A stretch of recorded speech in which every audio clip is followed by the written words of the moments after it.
Also, we have a number of students joining us, which we're very excited about. And what we're going to do is, if you as an audience member have a question or a comment, we're going to ask you to identify that you have a question in the chat, and then Jenny Brongen, who will introduce herself in a moment, will be able to bring your question into the conversation. So we found that this is an easier way to kind of keep the conversation moving and flowing, but also is the least disruptive. So if you don't want to be publicly acknowledged, Jenny is happy to read your particular question if you want to write that out in the chat. Otherwise, you can just say, I have a question, and then Jenny will bring you into that conversation. So again, thank you so much for being here. My name is Amanda Ngola. I am a clinical assistant professor and the associate field director in the School of Social Work. Maybe just a reminder to mute your microphone. We don't need to because it's not. I need to. Of course we need to. And I'm going to say the names of our students. And when they start to respond to the questions, I'll invite them to share anything else about themselves that they would like working to. on something right now. We have Danielle Gladney, who's an MSW student in our part-time program. Rachel Warren, who is also an MSW student in our full-time program. Bethany Matson, also an MSW student in our part-time program. And I don't think he's here, but we also may have Jerome Flowers, who is also a student in our part-time program. And then we have Jenny Brongen, who is a field faculty member and an instructor in the school, a very important member of our community. So, all right. So what we're thinking we do, for those of you that haven't had a chance to watch the Social Work Cares video, I thought I'd provide a short summary of some of the issues that were discussed. We have a number of questions that we've prepared, and we've asked the students to respond to those, and also the community if you have thoughts or questions or responses as well. Okay. So Social Work Cares is a coalition of social workers and anti-racist educators who are working to eliminate white supremacy in social work education. They invited a speaker named Rachel Cargile, who identifies herself as a public academic with a social media following, who also teaches about anti-racist education. So this coalition started about a year ago, they mentioned, where a small group of folks got together to talk about ways to decolonize social work. And what they mean by that is finding ways to decenter social work around whiteness and white supremacy culture. So bringing in other voices, voices of Indigenous, Black, people of color, other marginalized voices into social work education. In this session, they identified a number of areas that they see as problematic, and I'll just kind of briefly go over a couple of those. So they talked about the majority of clinical social workers who provide mental health services as being white women, and wondered how we can teach them so that they don't oppress their clients of color specifically.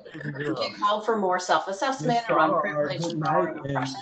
Conversation last night that I missed out. They also talked about social work education teaching about others, but it's really from a perspective of whiteness. And so Rachel asked us to think about, well, when can we learn about whiteness? Are there white studies? How can we work to kind of decenter education from to include those voices of others? So talked about decolonizing the syllabus, which is something that I think the school has tried to do more and more. But still, Amanda. I seen you guys live. Amanda, this is Tracy. Yeah. Sorry to interrupt, but you're the host, and so you can mute everybody. Oh, can I? Yeah, you can, and so that might be helpful because I can't. People can understand you. Okay. Great, thank you. I'm sorry. No, that's helpful. Let me do that. There you go. think that's everyone. Okay, thank you, Tracy. I appreciate it. Sometimes these things are kind of new to me, so. All right, so just quickly, a couple more points. The talk also talked about white saviorism in social work, and really kind of pointing out the notion that in social work and, you know, in our society, there's this notion that white people are there to save Black people. And he talked about kind of one and done projects are really not helpful, and they might be more about white people kind of working out their issues as opposed to really supporting a community. And so kind of encouraged all of us to wonder about, you know, what would happen if we really worked ourselves out of a job as social workers, you know, questioning whether we're dependent on a particular social problem for our means of living and for our work. And so, you know, that and also to question, like, really wonder, why is it that we are social workers? What motivates us? What has gotten us into this profession? Is it more about being a savior, going in to save people, or is it about supporting a community? And then lastly, Rachel Cargile has started a foundation which helps Black women and girls find therapy from culturally competent, culturally appropriate therapists. And so she talked a little bit about that at the end as well, which is great. So that's a little summary of what they talked about. We'll be delving a little bit deeper into some of these topics today. And again, just encourage you to use the chat. And I'm going to open up our first question to Bethany Matson. And I'll have her kind of start. And if others have comments, please feel free. So Bethany, what are we really talking about when we say social work so white? How does this relate to the foundation of social work and white supremacy culture? Sure. So can people hear me? Okay, cool. So for me, when I hear the word social work so white, I think not only about the workplace, like particular workplaces, but also just as Rachel talked about in the webinar on Tuesday, education and the things that we learn and the theories that we learn, the books that we utilize and go to help us to learn how to do our jobs. And so one of the things that stood out for me that she said was like, there is nothing that a white man can tell me about the work that I do or my community. And like I felt that in my soul, like, yeah, that how do I apply what these men from however many years ago came up with all these theories about how people develop, how we grow, how we think, how we live, the choices that we make. And then I say, okay, now I'm ready to go and serve people like me. And I don't feel a connection to that. Like there's not really, it's really a struggle to feel connected to a lot of the things that we learn as foundational in social work, because it never applied to us and it was never meant to apply to people who look like me. So I think about that often. And then I just think about our workplaces and just like a lot of the systems that we have in place, they were created by white people. They're full of white people. And it is always our job. It's our individual jobs to go into these places in a professional capacity and create spaces for ourselves instead of having those spaces ever really available. But if we want to work within these systems, we have to find a way to make that comfortable for ourselves and to make other people comfortable with us being in those places. And how often that doesn't happen, because as long as I've been in this work, I've never felt comfortable. I've never felt safe. I've never felt like I had trust in everybody else around me and the things that they were doing. And even my experience with being a student, one of the things that sticks out to me is that in our we had a social work policy class, and mid-year you do this evaluation, and one of the comments was that in a social work policy class, there was a student complained that there was too much focus on race. And it's like, how do you talk about policy without talking about race? And so now I'm sitting in this space. I don't know who said that, in a sea of white faces. And so how do I feel safe? How do I trust that what I feel is needed and what we are learning is actually valid? Because that invalidates everything. That it's like, so you are saying, and then a professor who addressed it but really didn't, like, who apologized for, I'm sorry you feel that way. Why does someone deserve an apology for that? And so it's like, how do you stay in these places and know that, like, you're in these spaces where people don't care about, it's just like this thing over there, and they never see it as applicable to everything, and because that's what it should be, and it's not taught that way. It's not, we don't, when we are in the field and we're working it, we're not trained that way. It's just this other thing. Oh, we have to address this other thing.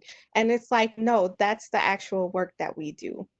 And so when every system, in any, whatever institution you work in as a social worker, when that's the constant message, is that this is this other thing that if you're interested in, you can partake in it, but you don't have to, then yeah, it's pasty white, like it's mid-January white, like that's what that's what it is. And so that's what I think about when I hear like social work so white, because that's what it is. It was never designed to actually address anybody other than really white people and meet their needs and make them comfortable.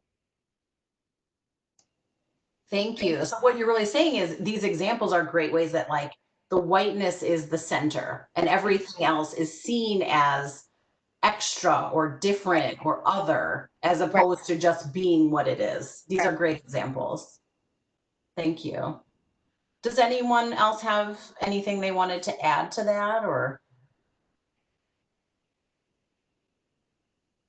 Okay. I did really quickly. I think that Bethany raised some very interesting points. And when I look at my experience as a social worker and the work that I've been doing, one of the things that stands out to me in the workplace is when you are a person of color and you start to bring issues to the forefront and you say, this doesn't make sense. I don't understand this. Why are we doing this? There's always this excuse of, well, we've been doing things this way for the longest, and so we're going to continue to deal with that. It's policy. And so then when you want to begin to implement and impact change and say, well, we can't do this like this, you often, your voice is quieted. And then in certain instances, when you are going against the grain, you're seen as being aggressive. And it's not that I'm being aggressive. I'm challenging what it is that you're telling me to do, because it's not impacting just me, it's impacting the communities that we serve, but my voice is so minuscule. And so then it creates a problem as a Black social worker, because now you run the risk of saying, do I continue to be quiet, or do I put myself in a position to where I can potentially lose my job because I know and I'm recognizing the injustices that are occurring?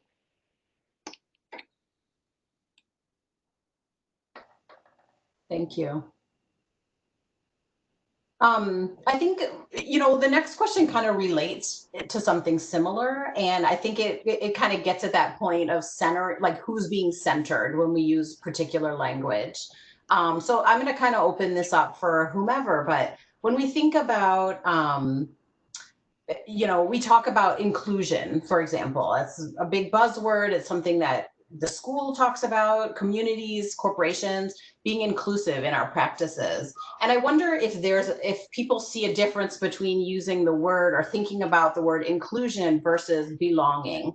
who's being centered when we say inclusion and who's being centered when we say belonging. I wonder if someone could speak to that.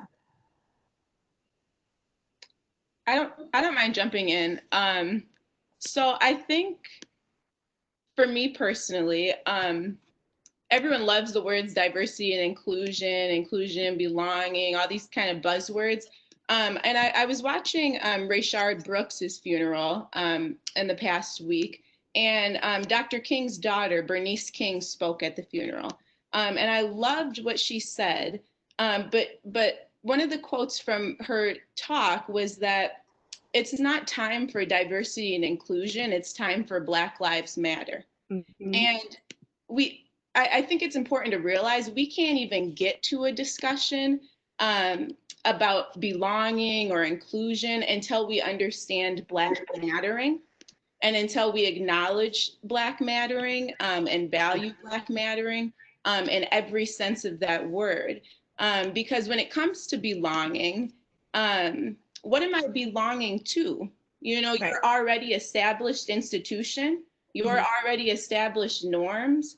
And so I think even the way the question is phrased is, how do we help them belong? So who is we and who is them? And if I'm a part of the them and not the we, even though I'm a student and a social worker and a part of the institution too, I'm not in your we, I'm in the them. And that means, again, how am I, fitting into what you already have or who you already are? And how do I make sure that, how can I be more white, to belong, instead of really kind of shifting and changing the conversation in terms of what's actually needed. Because even in classrooms, all year long, every single class, we start with these big community builders. And even the community builders are very white normed, very white run, very white in terms of relatability. And so even the goal of community building, again, makes me fit your space instead of, and so me fitting into your community and calling that belonging. And then again, that word is problematic because belonging to what? And isn't what I'm belonging to problematic? And so I think that's a tough question because there's a bigger issue, I think, at the center of that. Yeah. Oh, go ahead, Bethany. I agree. I mean, I think just by the way that we have to use inclusion, that means we have been excluded and continue to be excluded. Like we've never been, we weren't invited. And now, even though they are trying to invite us, it's only at their own comfort. It's like you can come in, but you guys stay on this side of the wall because that's where you belong. And so, and for me, a lot of times what happens is that this idea of like diversity, equity, and inclusion is so perverted. It's like, well, we actually are saying like we're going to try to treat everybody equally, but that's not what is said in there. It's equity. That's different. That's not everybody is treated exactly the same, and that doesn't work. So what are you talking about? So that's always my issue when we talk about like, oh, we're going to focus on diversity, equity, and inclusion. That's not what's really happening. And like Rachel said, it needs to center Black people. Like the whole thing with a lot of these initiatives that we see and hear about, it's like it's bunching every identified person of color, disability, sexuality, and it's like you don't have to do that. Like all of these things come with different issues. And so if we're really talking about like,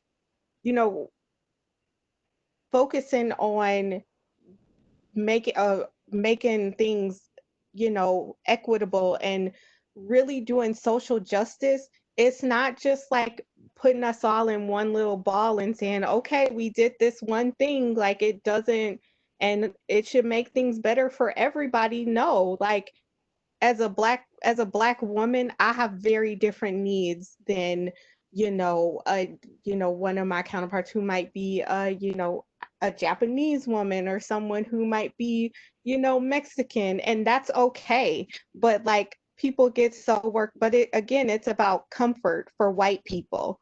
So they can accept this whole, well, we can talk about everybody all at once, but when we talk about like anti-blackness, which is a real thing, like that's what this is anti-blackness that's built into our systems, then it's like, ooh, I don't want to talk about that. Let's just say, let's keep it nice and pretty and say people of color. And let's put up a pride flag and have a Black History program and let people, hire some bilingual people, and we did everything. And it's like, what, you didn't address anybody's needs doing those things.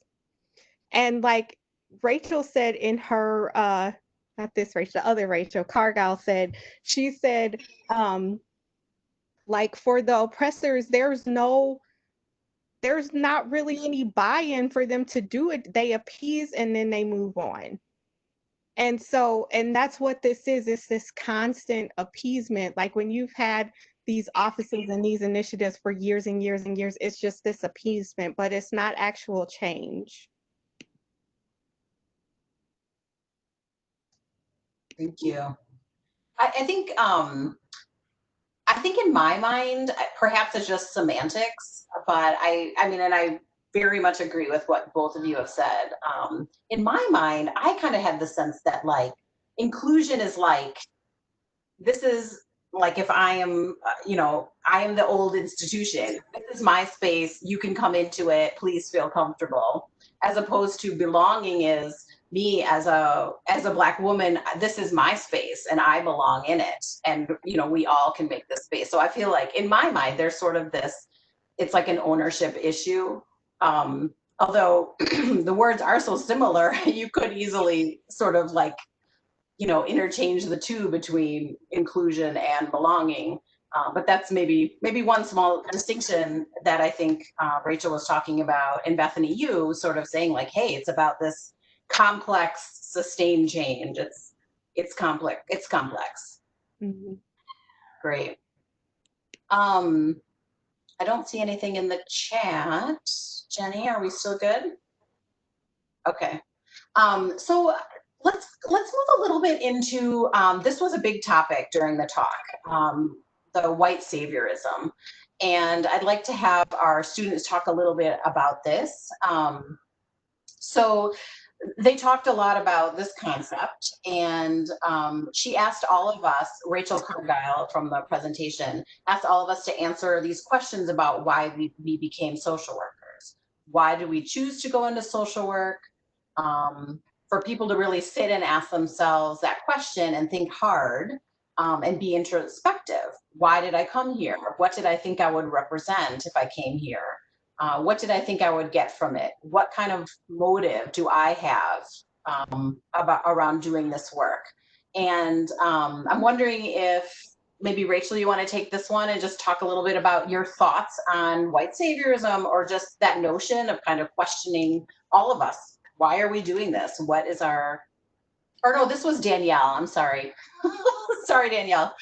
If you want to kind of start us off and then we can open it up. Yeah, so when Rachel mentioned this, I had to take a moment and say, why did you choose social work?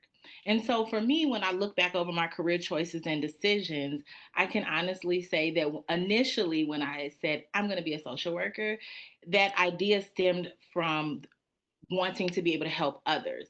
So when I look back into when social work was first introduced to me, it was presented as a helping profession. But when I began to go throughout my life and have my own personal experiences, and I felt feelings of guilt, shame, and embarrassment of having to operate in and out of various systems, I noticed that there was a passion that ignited within me. And I wanted to be able to teach others how to advocate for themselves and be able to find their voice and recognize the power in themselves, to be able to promote and affect change for themselves and their families. When I think about how society sees me and how they view me within the context of systems, I'm a single Black mother at the end of the day. However, when I look at myself, I see so much more than that. And I wanted to be able to position others to see themselves in a greater light, despite having to navigate the systems and utilize the supports of the system within the context of government funding and assistance.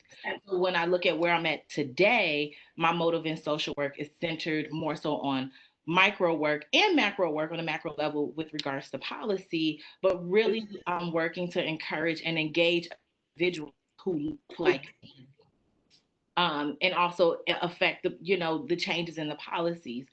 And then when I think about that, I felt that I would find myself and my true purpose, which would had me question again this idea of white saviorism. And so if you take off white in front of saviorism and you just look at saviorism, I do believe that when it comes down to social work, there's always going to be a feeling of self-gratification, something that you'll be able to take away from that.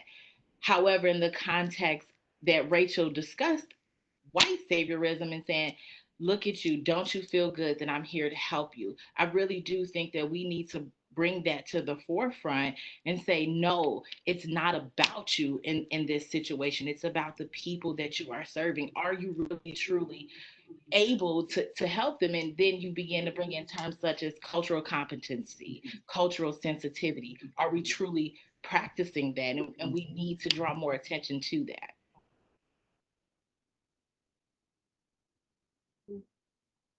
Thank you. Does anyone have anything they'd like to add to that? Well, for me, I know that like I did not have a traditional path into social work. There wasn't, I spent more years, I've spent more years of my life thinking that I was going to be something different than I actually have spent doing social work or interested in social work. So, I mean, for me, it was like, I came into this work because it was like it was a job and I figured it out and I could do it, and it was like, all right, like let's roll with it. Like I don't know that I had a passion for necessarily what social work is. More so I've always had like a passion for people and connecting with people and talking to people even if I don't do anything, just like those building those relationships with people. So, I always thought I would be, a teacher. I never thought I would be I fell into it and somehow I've kept progressing and followed this really weird path to where I'm at right now.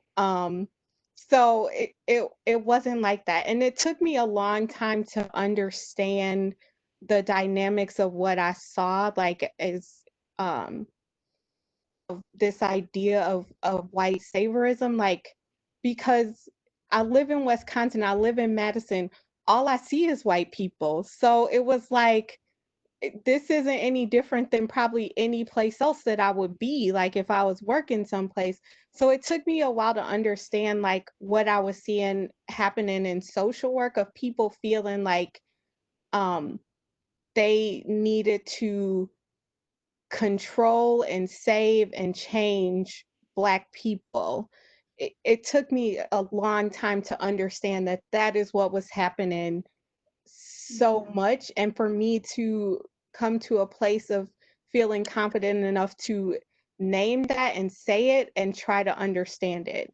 And so that is what really pushed me to even think about like pursuing a master's degree in social work, a field that I really, it was just like I kind of just fell into it and didn't really uh, have this huge passion for it. But now my passion is about hopefully changing it in some way. And whether that's me in micro practice or a larger macro practice, like bringing what it is that I see and understanding my own experiences and what I see from other people doing this work and how that can change, because I think all the time I see that. And every time I hear like a colleague or a student say, "Well, I'm here to help people," I cringe a little bit and I'm like, that ain't it.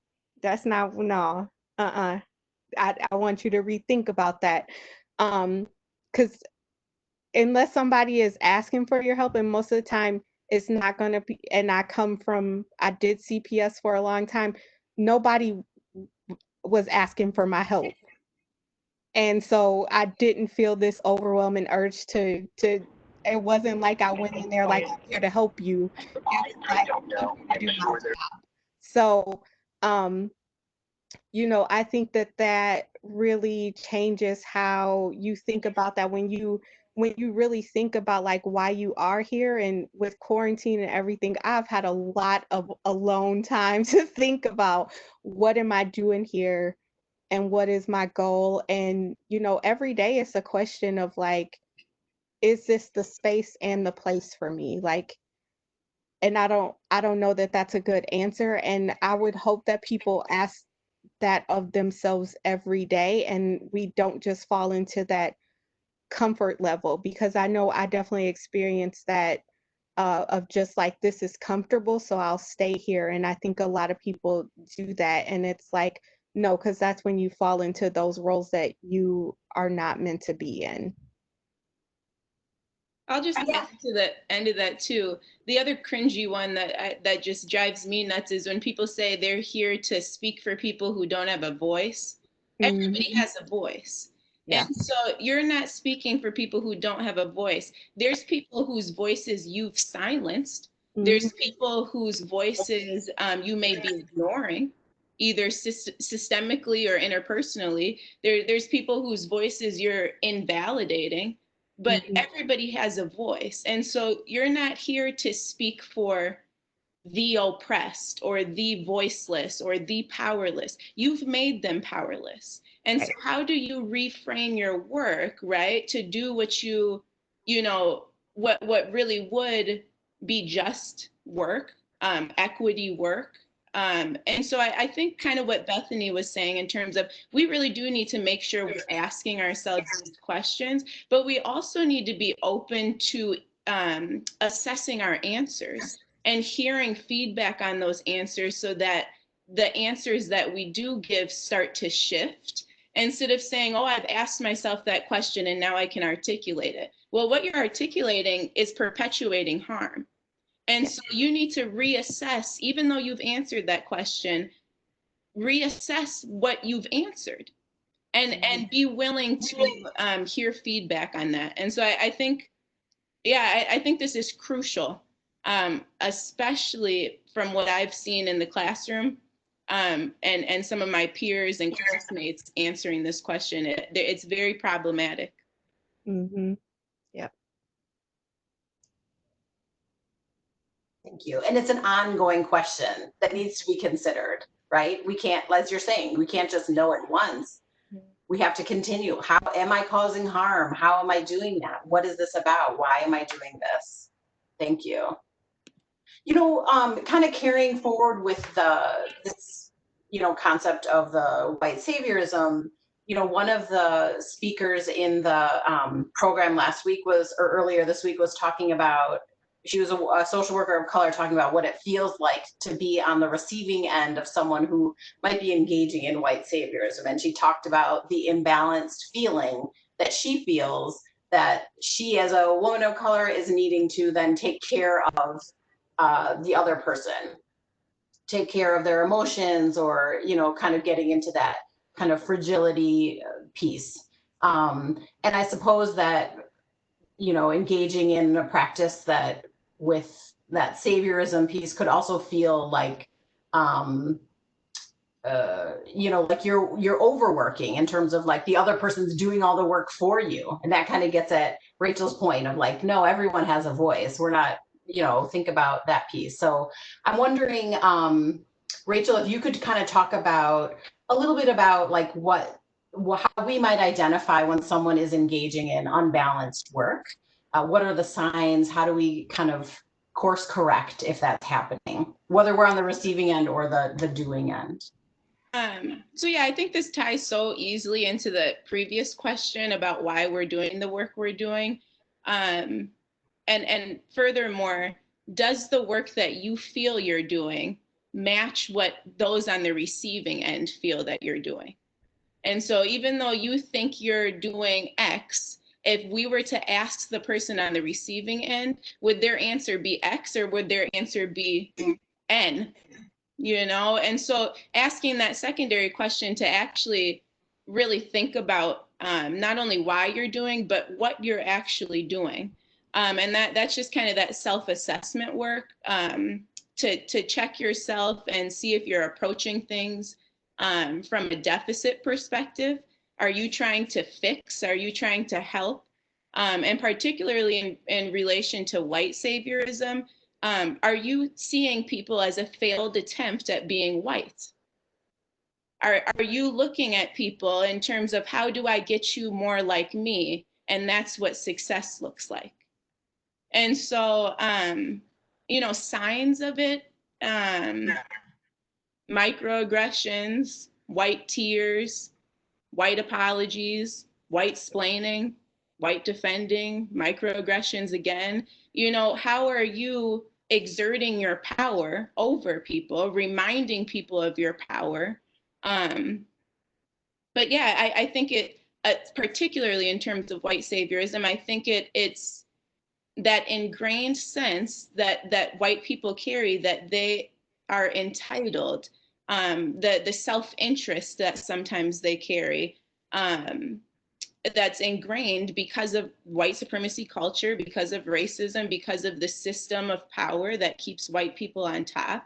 And so I think it's safe to assume that you're engaging in unbalanced work if you're a white social worker, because often that's how white people are taught to engage without even knowing it. It's ingrained in the social work curriculum. It's ingrained in our society. And so I think that, yeah, and I think, I forget who mentioned it, but in terms of cultural humility and cultural competency, that's a good start. And I think people need to take that start and really recognize kind of how they are being perceived, and again, how they aren't perpetuating harm.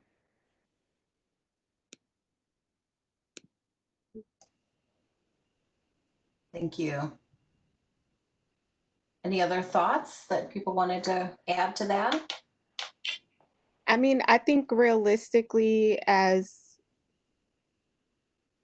for me, when we talk about like feeling unbalanced, realistically, as if you come into social work as a Black person, there is never going to be a time where you feel like things are balanced, because no matter what, someone is going to question what you're doing, why you're there, how you got there every single day. I mean, I've spent 9 years with the same employer with that feeling every single day.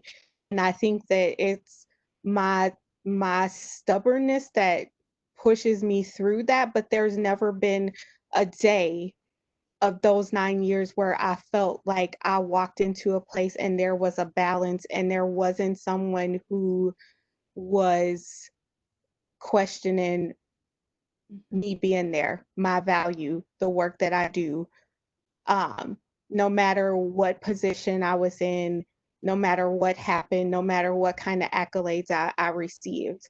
And even more so, once I got a promotion, that has, increased, that it's very much like I say something that somebody else already said, but then it's like, I don't like the way that you said that. It's not very trauma informed. It's not very supportive. I said the exact same thing that somebody else said. I didn't say it any differently. I said the same. So it's things like that. And I've dealt with that every day for 9.5 years. And so there's never that balance. The only real balance is is within you, and figuring out a way to either, like me, move on or move through that, or moving on from that. But realistically, because it is what is ingrained is that this work is about making white people comfortable and making them feel good.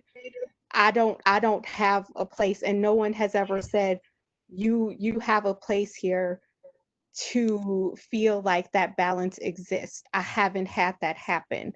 And I think that that is really what happens with a lot of Black staff who stay in these positions for a long time.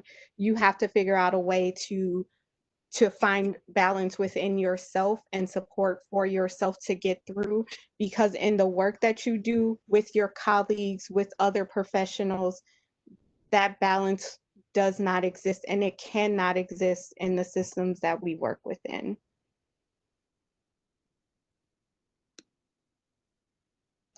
That was depressing, actually. Sorry.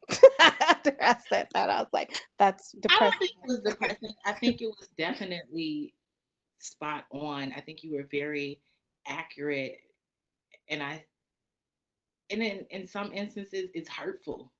It's very hurtful when you know what you are worth, you know the value that you have, and you have to constantly prove yourself.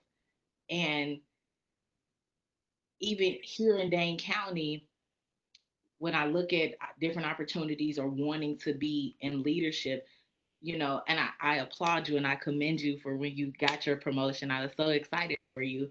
But really looking at that, and when you're in other avenues or in other places of employment and you want to get to the next level, and there's always an excuse as to why you're not good enough or why your work isn't comparable to your white counterpart. And again, you're doing the exact same thing, or you're sitting in offices and having conversations and people are saying, yeah, we understand how you feel, but there's always a but aspect to that, and it's not fair, and it's rough. It's rough, and it makes you say, why am I doing this? It makes you question yourself continuously.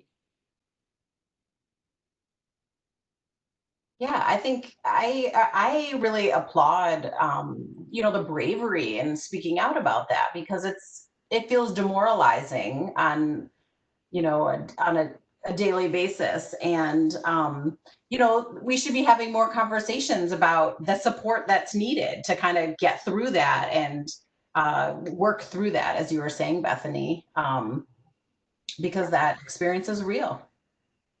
Yeah, and I mean, for me, the thing that helps is that I have been able to surround myself with, people who are supportive, and I've been able to interact with people who genuinely support me. And I, the things that I get joy out of are seeing other people like do these great things. Like I'm looking at Danielle and Rachel, who I think both are like really amazing at everything I've seen them do. And so I have a lot of respect and admiration for both of them in the ways that they have moved through school, through workplaces. And so seeing things like that, those are the things that inspire me and tell me, like, even if nobody else makes a space for us, like, I try to surround myself with people who make spaces for themselves and continue to be authentic. And that's what I strive for every day, is just to bring my Black authentic ass to work every day, and just be like, I'm here, so what? What y'all gonna do? I think too, just to add on to that, I think it's important sometimes we miss, sometimes we forget to go back to the beginning, right? So we ask the question, we hear the story or the narrative or the experience of Black people, and then we say, man, Black people are so resilient, or man, like, this is so tough, I can't imagine. But then we never go to the next thing that brings us back to the beginning of Right. triggered that, right? Yeah. And so when I call out racism in the workplace, and then my supervisor says, well, you know what, now I think we need to go to coffee and do some trust building exercises. I don't know if you can be effective and learn. So now I have to be friends with you, or you question whether I can learn and be effective. And then I explain that to you. But instead of then shifting the focus back to the system, the power, the whiteness, the person who made that comment, we kind of get stuck in like, man, like that was kind of depressing. That was kind of heavy. That was real truth. That was, you know, whatever. And we sit there and say, man, they really beat the odds. And it's like, I am glad you heard my story. And I want you to sit in that space. But I also want you to go back and be accountable for what put me in that space.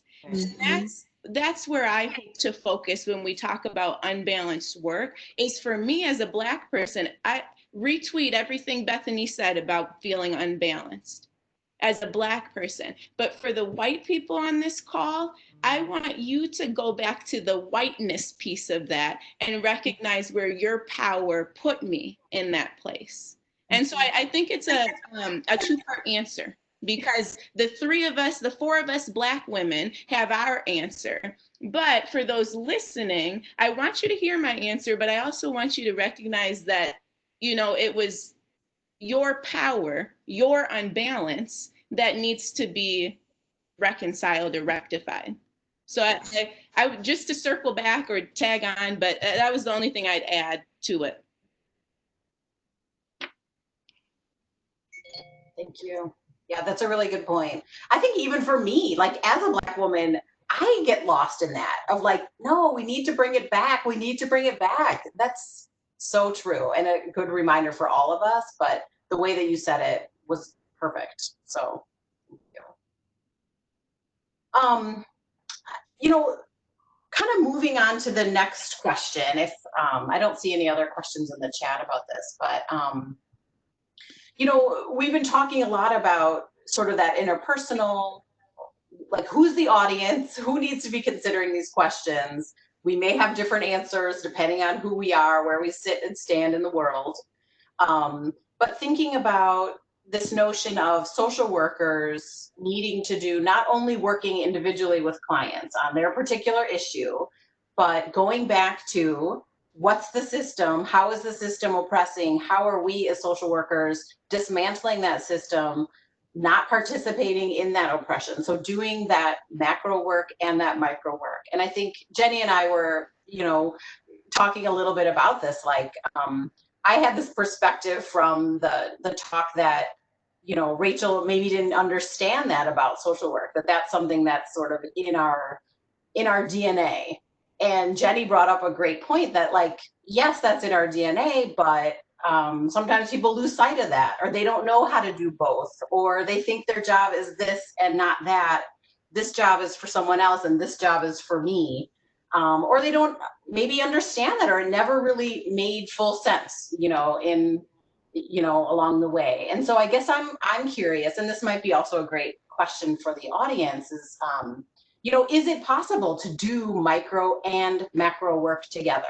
What does that actually look like? And I think there's some, you know, kind of maybe rote answers that we tend to kind of fall back on, like, oh, we can call our senator, or, you know, we can do things like that. But what is this? What are we really talking about here as we're dismantling a system and shaking things up? I can jump in if anyone doesn't want to start. I think one of my favorite examples of this is voting. Because a lot of people say voting is the solution, vote, vote, vote, right? So your micro work is get in those communities and really, you know, ensure that people vote. But the macro work is recognizing how many people have been disenfranchised and how many, you know, how real voter suppression is, right? So the solution is vote, but you've taken away my right to vote. Right? Or the solution is vote, but because I need a witness to sign my absentee ballot, but I'm out of state, and which is why I need an absentee ballot, and I can't get home to have someone sign it, I now have lost my vote. And so I think that's one of my favorite examples, is because everyone say vote, but no one has the bigger conversation. And so when you think micro and macro, yes, it's possible. Yes, it's necessary. And I think voting is a real relevant and practical example of that. Mhm. Yep. And I think from like a professional, like in the work that we do, I think it's totally possible to do micro and macro in a number of different ways. But I think that for many people who um, do one or the other, it's so easy to get into a mindset of, well, I have to focus on this one thing. I don't have time for anything else. Um, and so, I mean, that's always the issue is that when we want to, when we, when we want to focus on multiple things, we can, but we often on a daily basis make a choice to prioritize the things that will make us feel good rather than the things that we need to do. And so I think that, what I see a lot of times, in my workplace is that the, we tend to focus on just our job, just what we're doing, and we never move beyond that. We never, there's not a buy-in to move beyond that. So even though we sit and complain about, you know, kids getting into legal trouble and we don't want to see them do this and we don't ever do anything outside of like our job and writing this court report and going to court and then coming back to the office and complaining about it. There's nothing else done because that's easy. I'm getting paid for it. It's what I know, so I can do that. So I, there are lots of things that all of us are capable of. Um, we just make a choice every day not to do that. Um, and so that is, we are our own barriers, and there's different reasons for that for everybody, but I tend to think that that's what it is. And so again, we get into that comfort of, I have a job, I'm going to do my job, I'll pay for my kids to go to college, I'll retire, move to Florida, call it a life, done. Um, and that's our trajectory. So we never really go back, like we talked about earlier, and think about all the reasons that we got into this work. We lose that motivation to push for change and things just stay the same. And then we leave that for it'll be the next generation or the next person who comes in. And then it just repeats over, that same cycle repeats and repeats and repeats.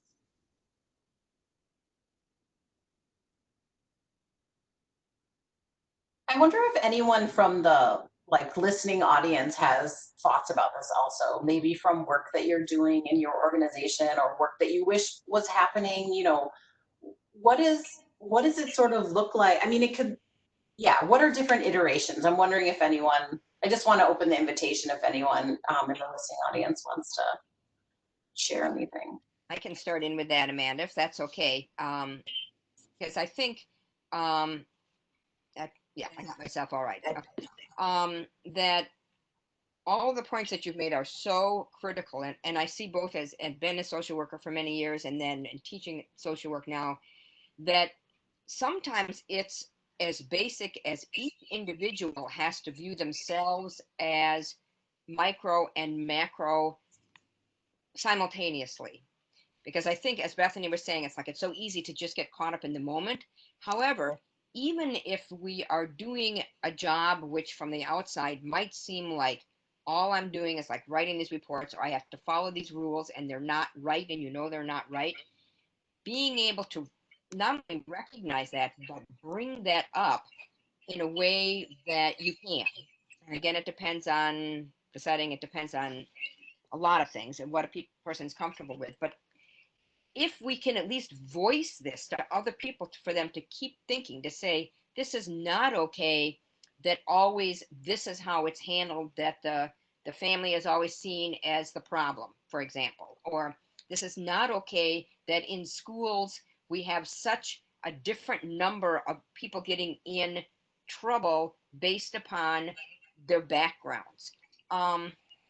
So I guess in just sort of the idea that, like Amanda had mentioned earlier, I really feel like these flow together. And maybe part of our issue is we keep thinking mentally that macro and micro work have to be separate, that you either have to change the law, the big policy, or you only work direct practice. And to me, you have to have your mind and what your work is meshed together, or you really are only perpetuating the system in either end, whether it's straight policy or straight direct practice, because that can happen in policy as well. If people are not looking at the overall impact, you come up with a policy that people had all these great intentions, but the policy stinks and it causes a lot of pain because they didn't take a look at how it affects somebody macro-wise. So that's kind of one of the things I just wanted to add to that. Yeah, thank you. And I think one of the speakers at the Social Worker So White just made the point that, like, if you're doing direct practice work and you're not also working on the systemic issues, you're just like helping people to feel better about being in a system that's oppressing them. So it's like those two things combined and in conjunction are like critical to really doing the work that we're doing. So there's one more thing also in the chat, because I know particularly people on the phone aren't able to see the chat, that says that guaranteed basic income is a policy change that I think would have so much micro impact. Direct cash infusion can be so helpful. That was an example that was shared. thank you.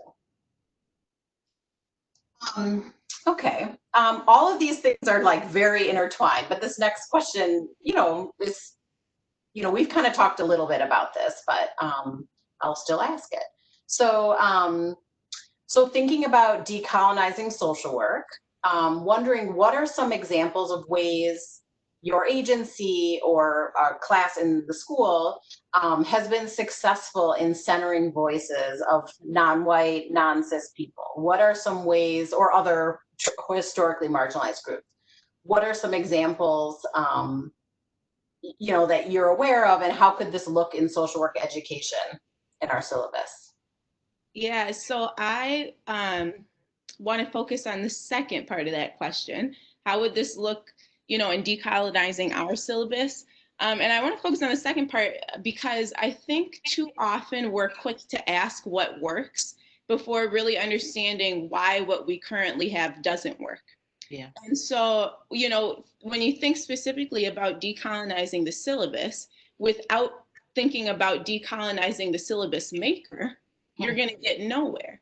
And so, my thoughts are you first have to have the professors go through the work of understanding how colonized the curriculum is in the first place, being trained in institutional racism and oppression, understanding how colonized and white they are, so that once they do that, they can actually successfully implement what works, right? So I'll give a quick example. If I recommend 2 books to a professor to add to their syllabus, right, they've provided access to the class, which is crucial because we want to get those materials, in the mix.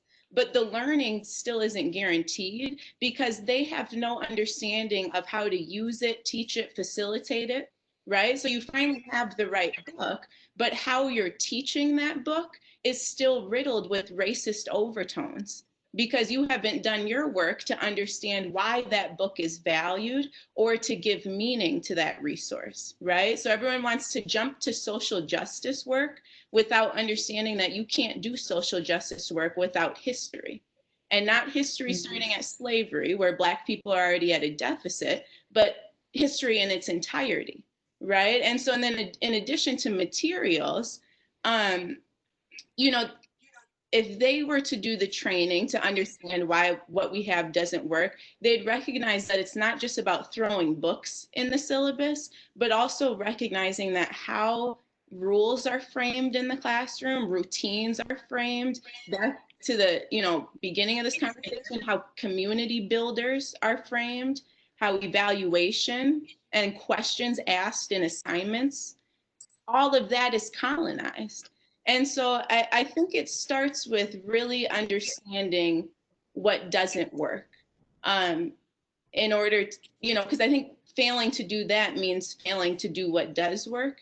And then the second piece is getting more Black people in the room, getting more Black students, getting more Black teachers, professors, because that naturally shifts your culture and climate.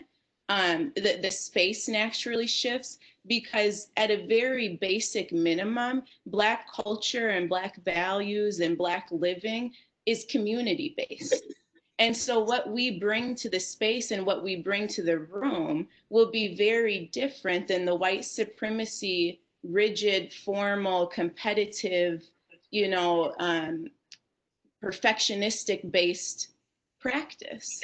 And so you have to shift your room, the who's in the room, but then you also have to recognize that if that's not going to happen tomorrow, which it may not happen tomorrow, in the meantime, you have to make sure that the current space we have is understood and changed. So that would be kind of my response before answering, oh, what works, what's successful. I just wanted to say, I know that Rachel had mentioned this.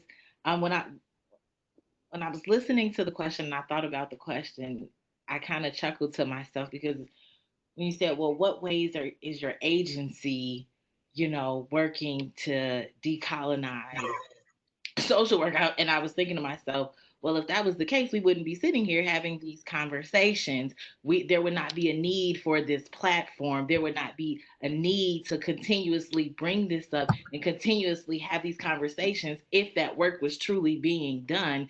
And we wouldn't be in positions to where we are looking at our oppressive systems and saying, okay, well, where do we go wrong?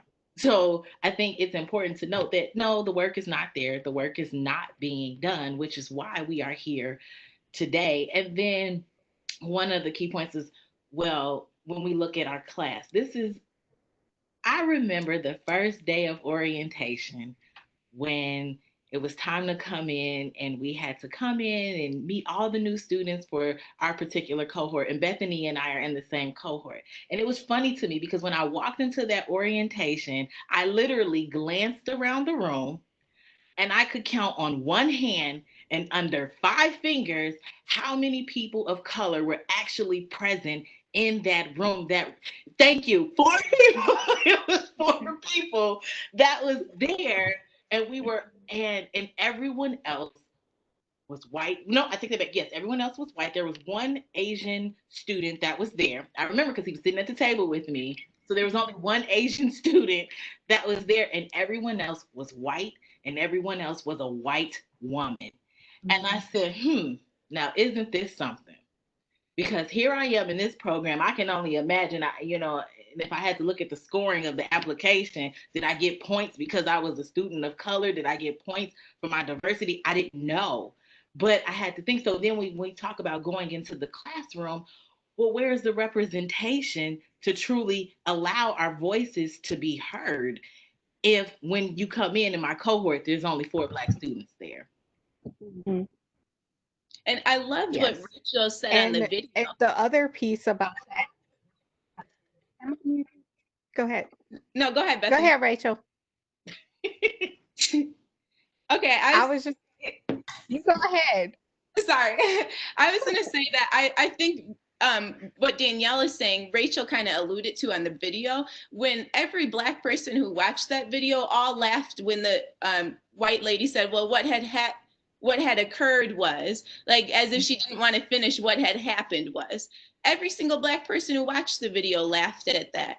And later in the video, Rachel brought that up. And she talked about how the classroom needs to be a place where, we have the space to have that camaraderie and to do that and to be comfortable, in addition to shifting how and what we learn. And so I think, Danielle, what Danielle said is spot on, because I remember calling my mom in tears when I got to orientation, because I was so excited to get my degree. And I remember calling her in tears like, wow, Mom, I'm the only Black person here. I thought this was kind of the time in your life where you build community, and you find your life partner and you settle into a city and kind of begin, like, this is the next step. And I looked around the room and felt so defeated. Mm-hmm. Like, here we go again. This is the reality. This is the world. And so I agree with what Danielle said. I think it's spot on. I think Rachel touched on it in the video. There's so much that it's not about, there's so much more to decolonizing the syllabus than I think people realize when they ask that question. Mm-hmm. Yep. And I was going to add, like, in the time I've been in the program, I've had one Black professor, and it was in the race class, and I was the only, at that time our cohort was split up, so I ended up being the only Black one in the cohort in this class with a Black professor who then, this is a totally unrelated, but multiple times by accident, he and I came to class color coordinated. So I think that the people in the room thought we was on some real conspiracy type stuff because we was wearing the same colors. And I was like, I mean, we snazzy, like that's just what it is. But I mean, and it was like such a powerful class, well, I can't speak, but like the skills and like how he taught the class, the things that he talked about, and it's clear like he has a lot of experience. He could teach probably any class, but he so happens to teach the race class. And it was like, I mean, that's great, but like where else am I gonna see this? Like where else is this gonna come up? Because I don't want this to be the only class where I see somebody who can talk about these things and who has stake and priority and is comfortable having these conversations. I don't want this to be the only place that I see him. And it's like that is a real problem when like you see not only the lack of that in the student body but also in the staff. That's a big that's a huge barrier because it's just like I want and I need more of that. And and then it translates to what you will see out in the workplace. And it's like I don't think you can start to talk about decolonizing that without bringing more of that into the university itself, of like, because how would anybody else who can have stake in that? And I think that that's a real big issue for at least this university. So yeah. I wanted to add one additional point to the context of this conversation. And I know that Bethany and we've talked about it in passing, is that when you sit in classrooms and you are yet again the minority in classrooms, I think again addressing that the issue of, as Black people, we have so many different experiences and opinions and things that we've gone through. We don't want to sit in a classroom where we are the token Black student and we are speaking for the entire Black population.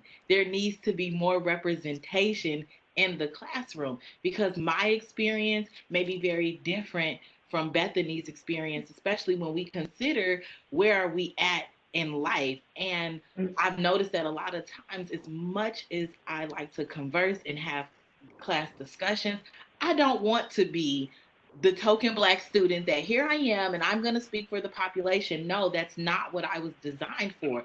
What I can do is provide you with insight on what I know and what I have experienced as an individual. That's not the community as a whole. And the hard thing is that as white people listen to us being, so I've had teachers where it's like, oh, Rachel, what do you think? After the whole class for 30 minutes has argued about race, now I'm supposed to be the concluding comment, I guess, but it's like, then after that, literally for the entire year until May 2020, the teacher, Rachel, I remember you said that we're not going to be able to solve this until, and it's like, I said that in the context of one conversation in November in response to being put on the spot. Yes. It's like now this has been added to the white checklist of being right, of solving racism, of not misstepping. And it's like, there is no checklist, and there is no, holding white Black people to, this is the answer because this Black person said it. So now if I treat you wrong and you call me out on it, I can pull up my list and say, oh no, Rachel said. So I can't possibly have hurt you because Rachel said. And so I agree that, I'm not here to be the one. I'm not here to be, okay, now we've checked our box. So she's in the unit. Now we have a Black person and she's the one. It's too much. You have to do your own work. Yeah, excellent points. Oh, Bethany, were you going to say something again? Period.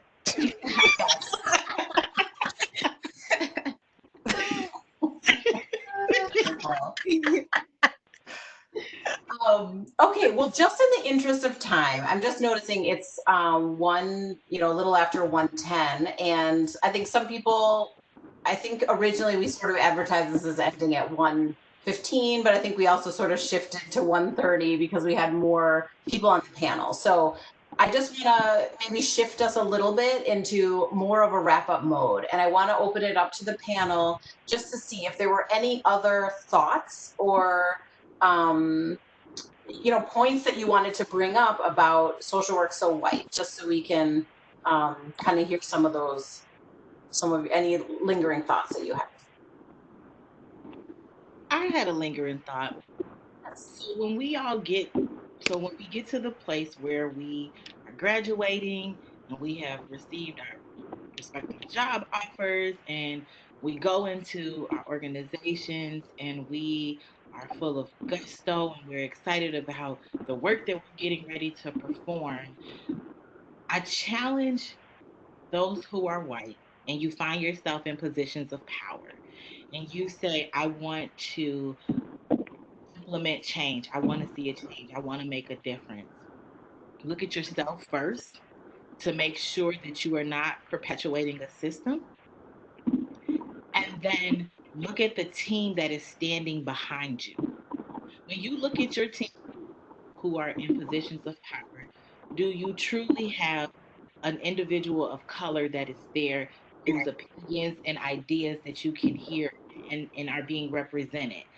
And when I say, do you have a Black person on your team? I don't mean just one person, because you don't get to have one person and then you meet the quota. No, that's not how that works.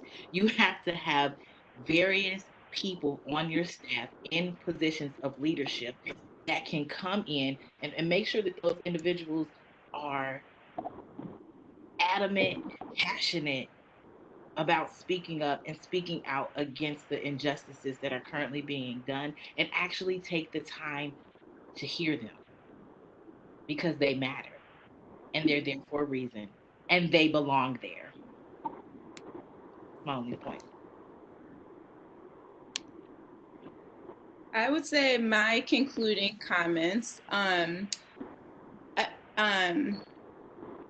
I struggle because I think specifically that, I can only speak from my experience in this program at UW.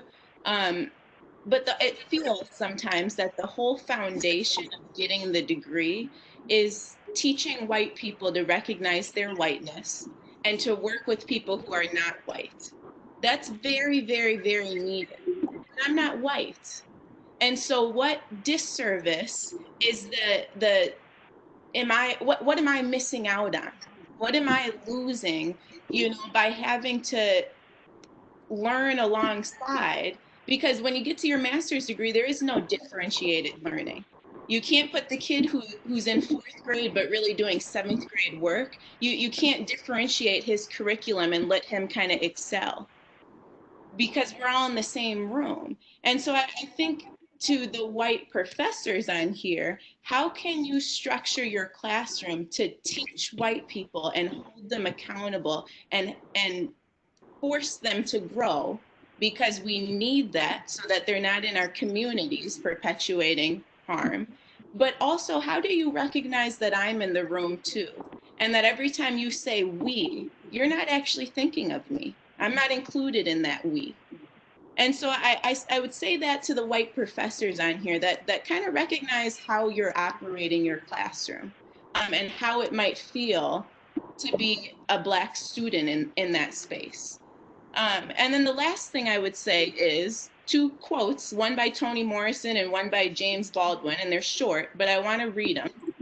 And the Toni Morrison quote is, the function, the very serious function of racism is distraction. It keeps you from doing your work. It keeps you explaining over and over again your reason for being. Somebody says you have no language, so you spend 20 years proving that you do. Someone says your head isn't shaped properly, so you have scientists working on the fact that it is. Somebody says you have no art, so you dredge that up. Someone says you have no kingdoms, so you dredge that up. But none of this is necessary. There will always be one more thing. James Baldwin's quote is, you always told me it takes time. You've taken my father's time, my mother's time, my uncle's time, my brothers and sisters' time, my nieces and nephews' time. How much time do you need for your progress? And so I think that the fight has to be intellectual, but it can't just be intellectual. You need to hurry up and do your learning, because time and time and time has passed and we need the progress. And so I would say those are kind of where I'm leaving in terms of this discussion. I like that. I like that. Yes. I don't even want to go after Rachel. Like, you lost away. You can't come steal the quote. Don't do that. That's so fair. But no, I mean, I think for me, the concluding thoughts are like, I think that right now, all of these issues are, people feel like they are, coming to a head. We want to talk about these things, and we all know that none of this is new. It didn't just start, with George Floyd's murder. It's been going on before that. It continues to go on. And so as I've had like white coworkers coming to me and saying, how are you doing? And what can we do? And it's like, what has shifted is that I'm past the point of like telling you what to do. I'm past the point of trying to educate you uh to notice me and to see people who look like me and to understand all of these things. And I'm not taking that on anymore. I'm putting that back on you where it should have been in the first place. Like, if you walk into, as a white person, if you are existing in this space where you never considered that somebody, because they have a different color skin, that they would have it harder than you, then you are the problem. Like, you are the problem. It is not my job to make you understand that, or to make you feel sympathy or empathy or any of that. Like, it is solely on you. And so my job as a Black person is to again go back to like the things that I need and to push for the change that I want to see. But it's not about going back and trying to educate you, because you have more access to the things to understand what has truly been going on. Like, everything that you've done up to this point that you've not been able to recognize or address or think about any of these issues was intentional. And so for that reason, I have no interest in telling you, oh, you should go read about this, because you already have the access and you've made an intentional choice to ignore it. And so for me, I don't really care if now you feel bad about it, you feel uncomfortable about it. That's not my problem. I don't care. Like, what now, it's like, what are you going to do? How do we keep moving forward and actually do something? Because I already hear people talking about oh wow, this is really exhausting. How? How, Sway? Like what are you talking about? You exhausted? You are exhausted as a white person. You are exhausted. How do you think the rest of us, how you think I feel? Been tired. Been tired. And it's like, so just the fact of like that we still have to have forums like this where where we're trying to center different voices. Like it feels, even this feels like harmful because it's like again that message of we never have been centered. And so this seems like a last kind of effort to center us. And it's like, no, this needed to be happening the whole time. And I don't know when we'll get to a place like I want to be hopeful that that'll happen in my lifetime, but we've stayed so far behind, and there's so much, like as much as I see people changing and trying to learn things, I see just as many people pushing back. And so that it's a big challenge. And for me, I just keep telling like people who say like what can I do, it's like you need to figure that out and then do it. And that's it. Like if you need to talk to if somebody says something problematic to you, if you have to end relationships, I'm sorry, I don't feel sympathy for you because you have to stop talking to your racist Uncle Bob. Like why didn't you have that conversation with Uncle Bob a long time ago? Like why weren't you having these conversations? So it's hard for me to feel sympathetic to that because you should have did that a long time ago, and maybe you wouldn't have had to end that relationship if you would have started that a long time ago. And so, I mean, for me, it's like coming into this harsh reality of learning the ways that I have to remove myself from things and really understanding that it's not my job to teach white people how to understand it's not just about them. I don't, I can know, because I think that was my focus for a long time. And this time has allowed me to say, wait a minute, it's not, it's about me. And that's what it needs to be. It needs to be bigger than that. Um, so just thinking about that, and please don't tell a Black person that you are tired of talking about these things. That's gonna end your relationship with that person. Like that is not what we need to hear. But I've heard that from people, and so if anybody on this call has said that or thought that, you gotta do something different, because that we cannot do that. So yeah. Well, I just want to thank our brilliant panelists here, Rachel, Bethany, Danielle. Thank you all so much for taking the time to talk with us, to consider these questions, to share your experiences and your thoughts with us. We're grateful for that. I'm so glad you're a part of the school.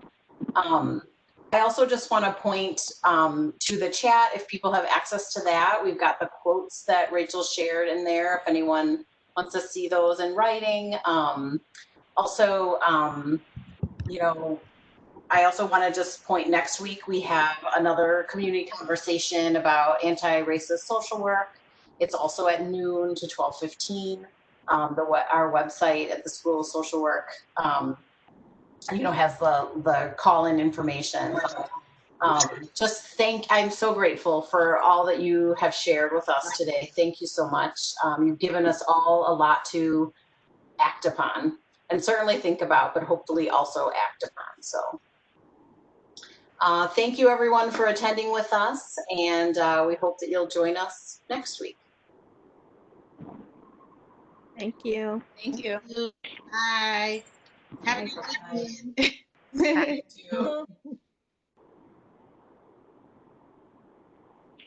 Where's my Thank you. And Amanda, Yeah. you know how to save the recording or that it goes to your thing? No, but it's probably like when I press stop, it'll ask me to save it somewhere or something. I think so, yeah. And then Yeah. you would be, and I don't know exactly the best way to upload it. We'll have to ask Jason to make sure it gets to the site. Because this was outstanding, just outstanding. I know. I'm just saying, whoever said in the beginning, like, oh, the questions are so complex, you all came up with these really complex answers. Like, thank you. It was fantastic. And Yeah. it's something where, I mean, I feel both really so fortunate and so sad that we have to be, like you said, Bethany, that we have to be having these conversations, and the three of